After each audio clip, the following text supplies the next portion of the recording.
Dan di akhir-akhir ini kita dihadapkan dengan krisis demokrasi. Dari adanya RUU Pilkada. Apakah hal tersebut ada dampaknya untuk perekonomian Indonesia dan bagaimana tanggapan Ibu? Terima kasih. Oke.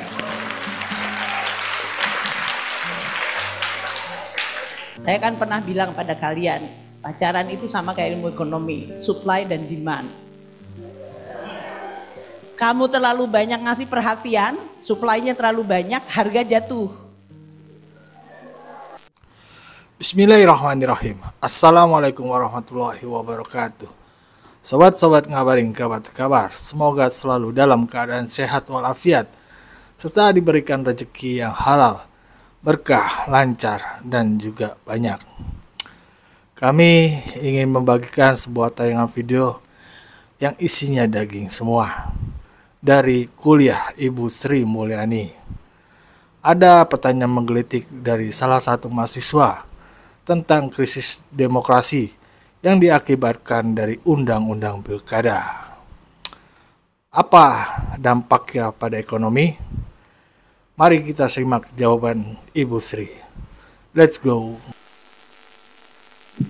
Perkenalkan, nama saya Muhammad Al Tajudin dan saya dari jurusan Ilmu Ekonomi Islam. Wow.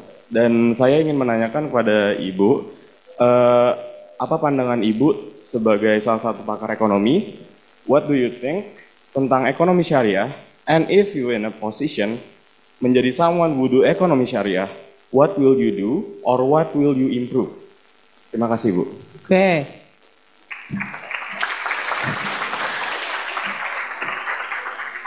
Ada ya jurusan ilmu ekonomi syariah ternyata. Ilmu ekonomi syariah, oke. Oke, can I collect question dulu ya? Tadi ya, Ya. Satu, yang di Tiga tengah. boleh ya Bu ya? Tiga. Oke, yang dari sebelah sini tadi tuh yang udah angkat tangan. Dan di tengah nih satu jadinya. Mana tadi yang di tengah? Oke.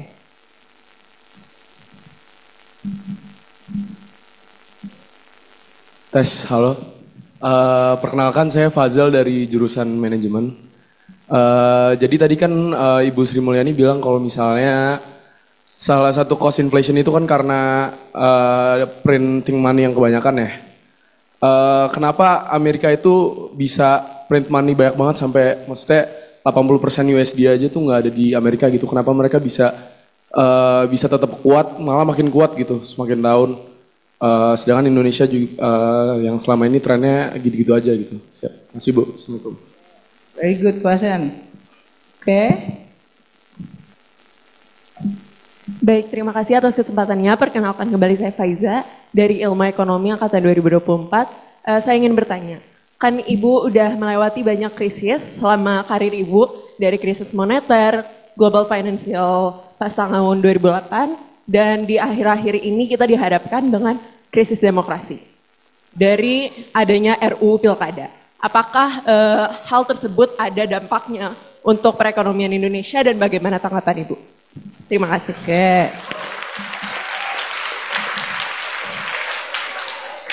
Oke ya. Arif, kamu write down. Yang pertama tadi pertanyaannya mengenai ekonomi syariah.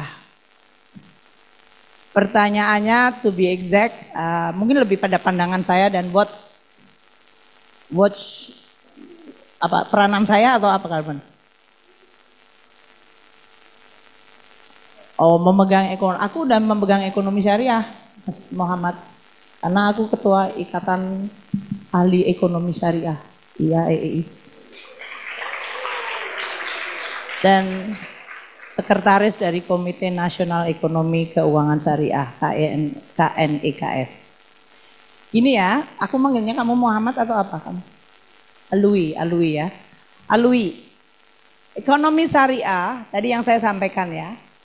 Basically prinsip ekonominya adalah sama dalam artian market mechanism, economics-nya adalah how to make decision based on resource yang terbatas, gitu kan?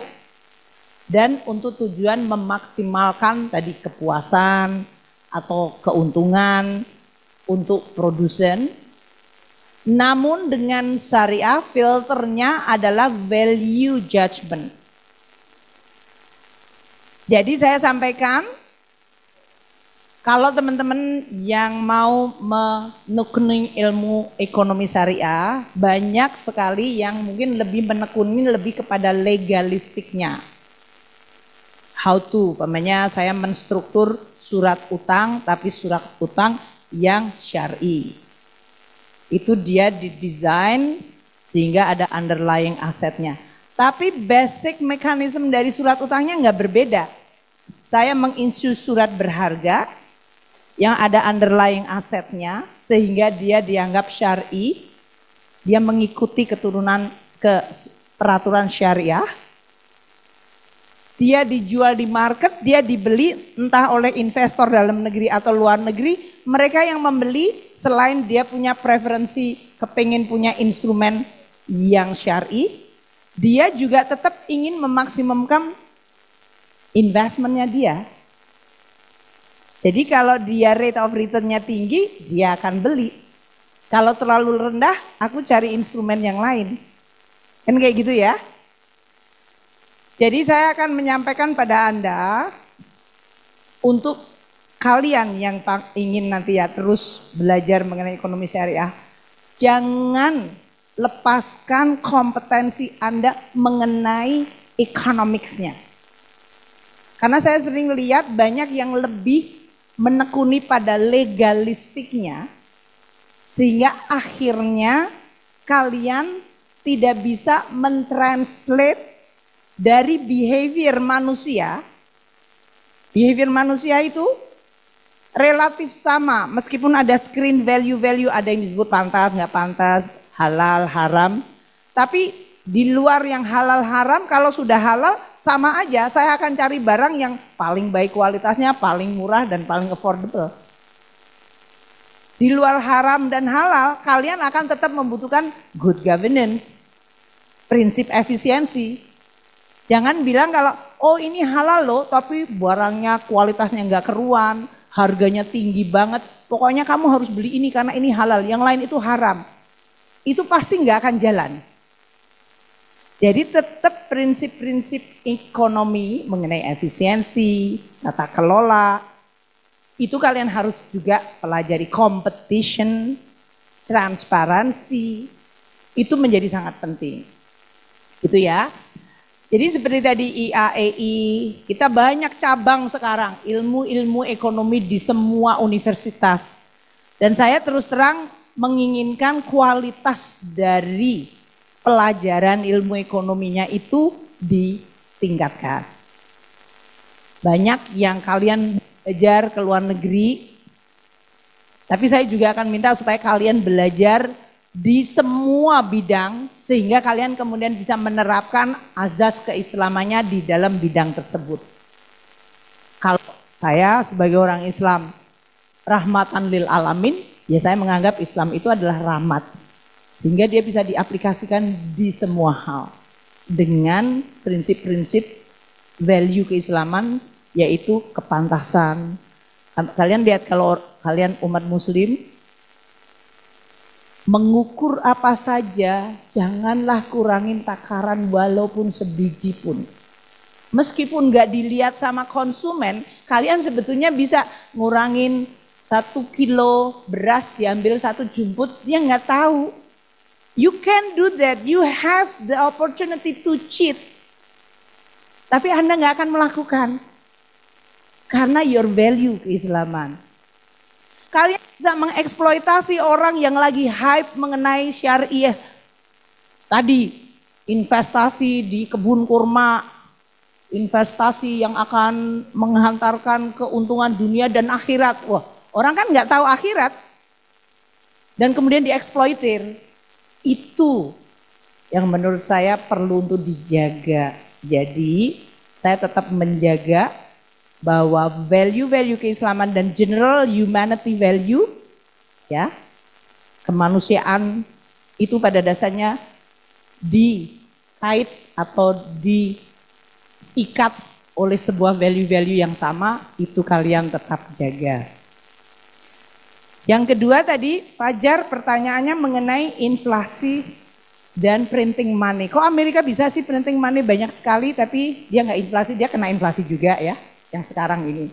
Dan actually inflasi yang kemarin kejadian tahun 2022 sampai 2023 dan sampai sekarang itu taken aback, membuat kaget juga. Karena waktu terjadi 2008-2009 global financial crisis tadi yang bilang, atau kemudian COVID tahun 2020, Bank Sentral Amerika tuh printing quite a lot of money untuk membuat counter cyclical. Nanti kalian belajar di dalam makroekonomi mengenai apa yang disebut counter cyclical. Kalau ekonominya lagi lemes, kalian mendongkraknya pakai moneter dan pakai fiskal. Itu kalau pakai moneter ya dengan lowering interest rate, printing more money, kemudian ekonominya muter. Kalau pakai fiskal, kalian pakai defisit anggaran, pakai utang. Ya, kalian mungkin nggak suka sama utang. Tapi itu adalah untuk counter cyclical. Nah, Amerika mungkin have a privilege yang tidak dimiliki oleh ekonomi siapapun. Bahkan di G7 ya dalam hal ini. Pertama, dia sebagai ekonomi terbesar di dunia. Kedua, dia memiliki cukup banyak monopoli terhadap banyak sekali teknologi. Dan di dalam dominasi dia terhadap perekonomian dunia, dia menggunakan dolar sebagai salah satu proksi di dalam power geopolitiknya mereka. Kok bisa, Bu? Ya bisa karena banyak negara-negara lain yang currency-nya kebetulan tidak kredibel. Jadi banyak negara-negara yang voluntarily juga pakai Amerika Serikat. Dulu Hong Kong memang pakai dolar Hong Kong tapi di-peg sama Amerika. Singapura to some extent dulunya juga begitu, tapi kemudian dia moving average. Negara-negara yang merasa even Saudi Arabia itu mata uangnya di-peg karena dia petrodolar dengan dolar itu sudah sangat dekat banget. Jadi banyak negara-negara yang menganggap bahwa saya kemampuan untuk mengelola monetary policy-nya, how much money should I print, bagaimana menentukan interest rate, bagaimana meng-create growth, karena bank sentralnya masih dalam infancy atau belum punya reputasi, mereka biasanya kemudian paling gampang supaya ekonominya enggak jadi inflasi, overrun dan yang lain, di-peg aja ke dolar. Terutama mereka yang memang very close ke Amerika Serikat. Entah karena petro, entah karena investment, entah karena perdagangan yang lain. Sehingga petrodollar atau dollar, US dollar itu dipakai walaupun size ekonomi Amerika itu sekitar 28% dari ekonomi dunia, tapi penggunaan US dollar itu hampir 60%. Tapi sudah agak menurun sekarang, 50%. Munculnya Cina, kemudian mereka membeli banyak sekali surat-surat utang Amerika, dan mereka kemudian melock in menjadi antara Amerika dan Cina itu nggak bisa dipisahkan. Nah ini terjadi apa yang disebut geopolitical power competition. Dan disinilah mulai muncul gimana kalau kita mulai membuat alternatif. Maka RRT mulai menggunakan renminbi-nya. Tapi RRT itu tidak membolehkan renminbi-nya go internasional dulu. Sebelum mereka betul-betul kuat. Baru sesudah dia merasa cukup, dia membolehkan terjadinya transaksi renminbi di luar RRT. Jadi basically kemampuan kalian untuk mengelola mata uang sampai di luar your jurisdiction adalah your ability untuk making sure tidak hanya masalah confidence tapi de facto kalian bisa mengontrol bagaimana mata uang itu mempengaruhi ekonomi kalian dan ekonomi yang akan menggunakan mata uang itu.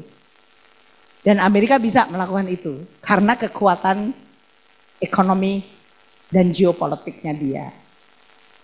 Kalau Amerika ekonominya memburuk, leadership di dunianya juga melemah, makanya sekarang ini dengan election di Amerika Serikat, munculnya berbagai kandidat dengan berbagai kontroversi, itu Amerika sendiri juga merasa bahwa posisi kita di dunia nggak bisa dijamin akan terus kuat loh.